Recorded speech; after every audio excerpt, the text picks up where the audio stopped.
Hello students. English grammar में आपके सामने एक टॉपिक है जिसका नाम है एक्टिव एंड पैसिव वॉइस। आप वॉइस को कई बार पढ़ चुके होंगे, पहले भी देख चुके होंगे, लेकिन इसके बावजूद बार बार आपके मन में एक डाउट रह जाता होगा। आज मैं आपके सामने एक 10 मिनट के एक वीडियो में आपको इसके सारे डाउट्स क्लियर करूंगा। आप इस वीडियो को बिल्कुल भी स्किप मत कीजिएगा और ध्यान से देखिए। मैं आपको 10 मिनट के अंदर एक्टिव पैसिव से रिलेटेड आपके सारे डाउट्स को क्लियर कर दूंगा और आपका वॉइस का जो क्वेश्चन आने वाला है बोर्ड एग्जाम 2024 में, ये आप बिल्कुल इजीली कर पाएंगे। आपको कोई भी प्रॉब्लम को फेस नहीं करना पड़ेगा। तो चलिए मैं आपको समझाता हूं। सबसे पहले एक्टिव एंड पैसिव वॉइस के कुछ बेसिक बातें चलिए देखते हैं। टॉपिक का नाम है एक्टिव एंड पैसिव वॉइस।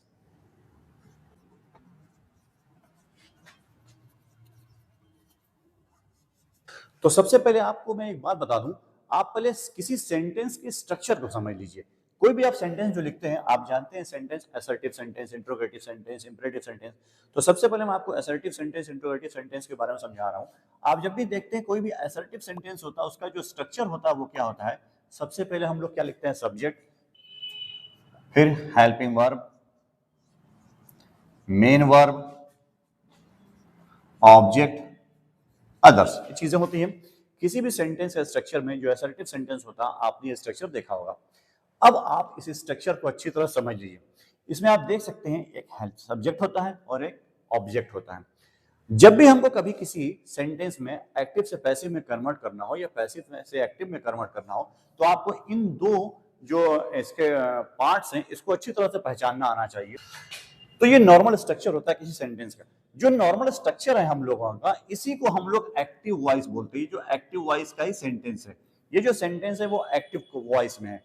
अब आपको अगर इसको पैसिव वॉइस में कन्वर्ट करना है, तो आपको कुछ चेंजेस करने होते हैं, कुछ चेंजेस करने होते हैं। तो मैं आपको स्टेप बाय स्टेप लिख रहा हूं सारे चेंजेस। जो फर्स्ट चेंज आपको करना होता है वो क्या होता है, जो सब्जेक्ट है इसको ऑब्जेक्ट के प्लेस पे ले आना होता है और ऑब्जेक्ट को सब्जेक्ट के प्लेस पे लाना होता है। यानी सब्जेक्ट और ऑब्जेक्ट को आपस में क्या करना होता है, इंटरचेंज करना होता है। पहला काम आपको ये करना होता है। अब मैं आपको स्ट्रक्चर में बना के दिखा रहा हूं। ये जो ऑब्जेक्ट है ये सब्जेक्ट के प्लेस पे आ जाता है और मैंने ब्रैकेट में इसको ऑब्जेक्ट लिख दिया। इसका मतलब जब ये यहाँ पे इस सेंटेंस में यूज हुआ था तो ये ऑब्जेक्ट था, और जब इस सेंटेंस में पैसिव में यूज होगा तो ये सब्जेक्ट की प्लेस पे आ गया, तो इसका सब्जेक्टिव फॉर्म यूज करेंगे। नेक्स्ट, और ये जो सब्जेक्ट होगा ये ऑब्जेक्ट की जगह पर आएगा, तो इसको हम लोग क्या लिख देंगे, ऑब्जेक्टिव केस इसका लिख दे रहे हैं। ब्रैकेट में मैंने सब्जेक्ट आपको पहचानने के लिए लिख दिया है ताकि आप समझ सकें। जब ये सब्जेक्ट यहाँ पे ये एक्टिव वॉइस में यूज हुआ था तो ये सब्जेक्टिव केस में था। जब ये इसमें पैसिव वॉइस में यूज होगा और यहाँ पे ये आ जाएगा तो इसलिए ऑब्जेक्टिव केस में यूज होगा। तो फर्स्ट जो चेंज करना आपको वो क्या करना है, सब्जेक्ट का ऑब्जेक्ट से इंटरचेंज कर लेना है, पहला काम। दूसरा काम जो आपको करना है, इसमें दूसरा जो चेंजिंग करनी होती है किसी भी वॉइस को चेंज करने के लिए, वो क्या होती है, हेल्पिंग वर्ब को चेंज करते हैं। हेल्पिंग वर्ब को चेंज करते हैं। अब हेल्पिंग वर्ब को जब चेंज करेंगे तो कैसे करेंगे, हेल्पिंग वर्ब क्या होती है, हम जो लगाएंगे तो चेंज कर देंगे। अब चेंज करेंगे तो किस चीज में कन्वर्ट करेंगे, किस में चेंज करेंगे, इसका मैं आपको बगल में पूरा चार्ट अभी इसी वीडियो में दे दूंगा। इसी वीडियो में आपको चार्ट बना के पूरा दिखा दूंगा कि किस टाइप की हेल्पिंग वर्ब को किस में कन्वर्ट करते हैं, यानी कौन से टेंस को किस टेंस में हेल्पिंग वर्ब में कन्वर्ट कर देते हैं। ये मैं आपको सेकंड नंबर पे चार्ट बना के दिखाता हूँ। अब मैं आपको यहाँ पर लिख के दिखा रहा हूँ स्ट्रक्चर में। जो हेल्पिंग वर्ब है इसको क्या करना है, चेंज कर देना है, चेंज। ठीक, तो हेल्पिंग वर्ब चेंज की हुई हेल्पिंग वर्ब आपको लिखनी है। किसमें चेंज करनी है, अभी मैंने बताया कि मैं आपको पूरा बगल में यहाँ पर पूरा चार्ट बना के दिखा दूंगा कि हेल्पिंग वर्ब को किसमें कन्वर्ट करना होता है।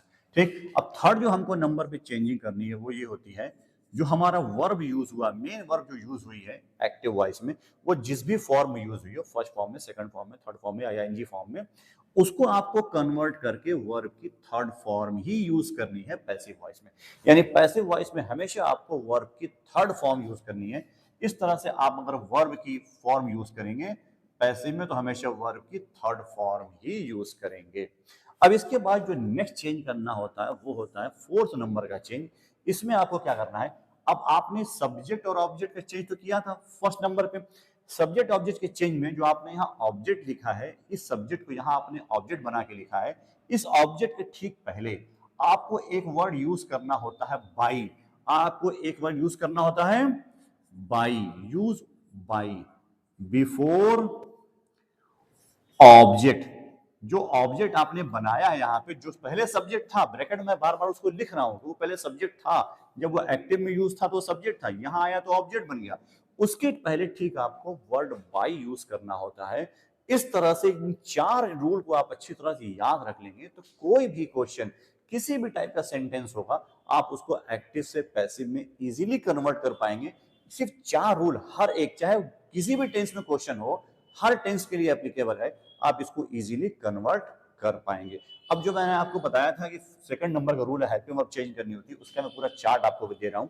तो भी देखिए आपके सामने भी चार्ट आ चुका है। इस चार्ट को अच्छी तरह से आप देख लीजिए। आप वीडियो को पॉज करके इसको नोट कर लीजिए, नोट डाउन कर लीजिए, या इसका स्क्रीनशॉट ले लीजिए। आसानी से आप इस पूरे जो है एक्टिव से पैसिव को कन्वर्ट करने का तरीका आप अच्छी तरह समझ गए होंगे। तो मैंने आपके सामने जो चार्ट दिखाया है इसको आप अच्छी तरह से देखिए और इसको स्क्रीनशॉट लेके इसको सेव कर लीजिए या कहीं नोट डाउन कर लीजिए। तो अब ये चार्ट मैंने हटा दिया है। अब आप देखिए ये जो है वो पूरा स्ट्रक्चर आपके सामने दिखाया। एक बार फिर से मैं इसको रिवाइज कर दे रहा हूँ कि आप देख रहे हैं एक्टिव वॉइस जो नॉर्मल हमारा जो असर्टिव सेंटेंस का स्ट्रक्चर होता है उसी को एक्टिव वॉइस बोलते हैं। सबसे पहले subject, helping verb, main verb, object, others. अब जब हम इसको पैसिव वॉइस में कन्वर्ट करते हैं तो नीचे पैसिव वॉइस में स्ट्रक्चर लिखा है। पहला रूल मैंने लिखा है सब्जेक्ट और ऑब्जेक्ट को आपस में इंटरचेंज करते हैं, कन्वर्ट कर लेते हैं, यानी सब्जेक्ट की जगह ऑब्जेक्ट, ऑब्जेक्ट की जगह सब्जेक्ट आ जाता है। ठीक। दूसरा जो मैंने चेंज बताया आपको, हेल्पिंग वर्ब को चेंज करते हैं। ये जो हेल्पिंग वर्ब यूज हुई है उस हेल्पिंग वर्ब को अभी जो मैंने आपको चार्ट दिखाया था उस चार्ट के अकॉर्डिंग हेल्पिंग वर्ब को चेंज कर लेंगे। अगर प्रेजेंट डेफिनेट की हेल्पिंग वर्ब वो किस में चेंज होगी, प्रेजेंट कॉन्टिन्यूअस की हेल्पिंग वर्ब वो किस में चेंज होगी, अभी आपने चार्ट में देख लिया होगा। ठीक है। प्रेजेंट परफेक्ट की हेल्पिंग वर्ब वो किस में चेंज होगी, क्योंकि आप जानते हैं प्रेजेंट परफेक्ट कॉन्टिन्यूअस टेंस का पैसिव वॉइस नहीं बनेगा, पास्ट परफेक्ट कॉन्टिन्यूअस का पैसिव वॉइस नहीं बनेगा। तो जिनका नहीं बनेगा उनका मैंने चार्ट में नाम नहीं दिया है। तो आप देख सकते हैं तो इस तरह से हेल्पिंग वर्ब को चेंज कर लेंगे।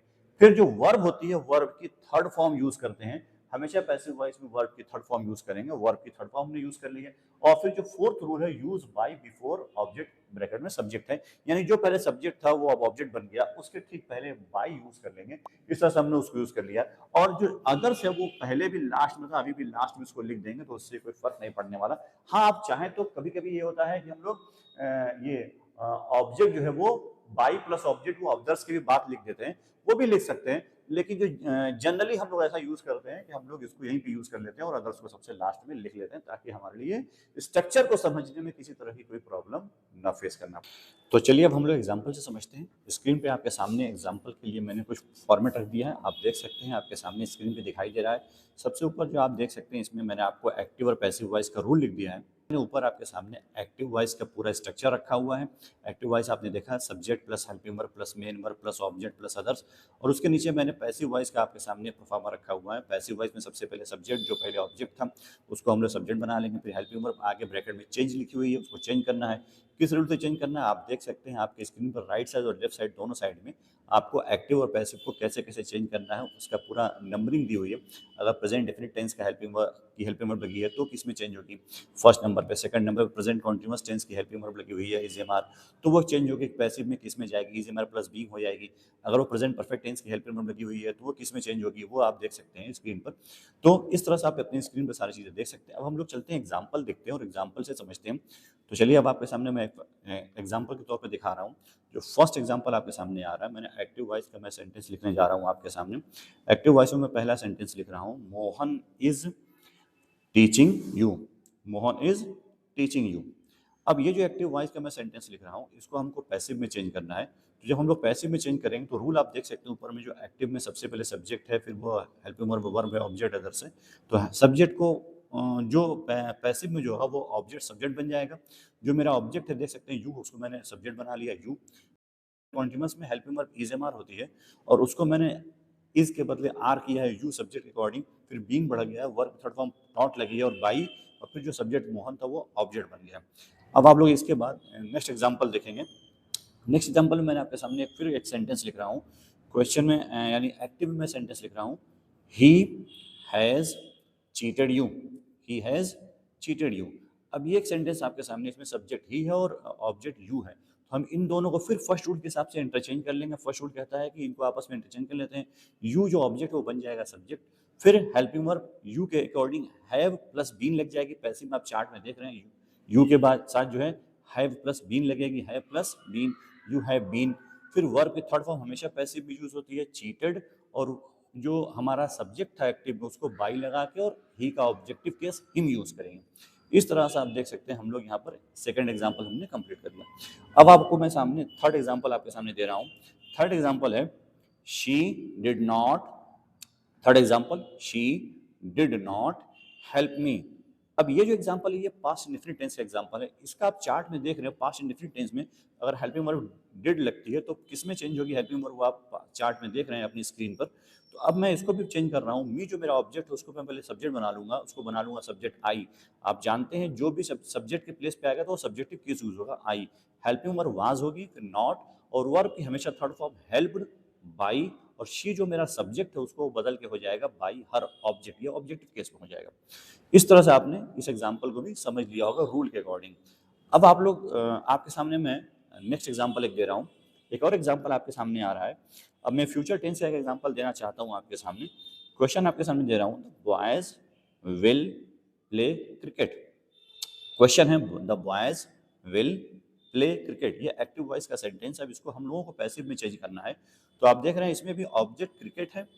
पहले हम लोग ऑब्जेक्ट को सब्जेक्ट बनाएंगे, क्रिकेट सब्जेक्ट बन जाएगा, फिर हेल्पिंग वर्ब विल के साथ बी चेंज होगी चार्ट के अकॉर्डिंग। चार्ट आप देख रहे हैं, the cricket will be, cricket will be, verb की थर्ड फॉर्म यूज होगी। हर बार वर्ब की थर्ड फॉर्म यूज होती है, आप जानते हैं हमेशा पैसिव में वर्ब की थर्ड फॉर्म यूज करते हैं। विल बी प्लेड, फिर बाई लगा के अब हम लोग द बॉयज जो सब्जेक्ट है उसको ऑब्जेक्ट बना लेंगे बाई द बॉयज। इस तरह से हमने इस एग्जाम्पल को भी आपके सामने कंप्लीट किया। अब आप नेक्स्ट एग्जाम्पल एक और देख लीजिए। अब मैं जरा मॉडल्स की हेल्पिंग वर्ब के साथ आपके सामने कुछ एग्जाम्पल दे दूं। अब मैं एक सेंटेंस दे रहा हूं, they can not teach the students, they can not teach the students. अब ये जो एग्जाम्पल है इसमें आप देख रहे हैं इसमें भी ऑब्जेक्ट द स्टूडेंट्स और सब्जेक्ट दे है। हम लोग जब इसको पैसिव में चेंज करेंगे तो पहले द स्टूडेंट्स जो ऑब्जेक्ट हमारा होगा उसको पहले हम लोग सब्जेक्ट में कन्वर्ट करेंगे, सब्जेक्ट बनाएंगे। तो जो हमारा पैसिव बनेगा तो द स्टूडेंट्स ये जो हमारा ऑब्जेक्ट है क्वेश्चन में इसको पहले हम लोग सब्जेक्ट बना लेंगे द स्टूडेंट्स। फिर हेल्पिंग वर्ब कैन है, कैन के साथ बी लगा हुआ है पैसिव में, can not be, can not be. हाँ ये ध्यान रखेंगे जब भी हम लोग बी यूज कर रहे हैं या हेल्पिंग वर्ब में नॉट पहले ही बी के पहले लग जाएगा, कैन नॉट बी। फिर वर्ब की थर्ड फॉर्म टॉट बाई, और जो सब्जेक्ट हमारा था दे वो ऑब्जेक्ट बन के आ गया है। इस तरह आपने सारा एग्जाम्पल समझ लिया होगा। उम्मीद है पूरा आपको पैसिव समझ में आ गया होगा।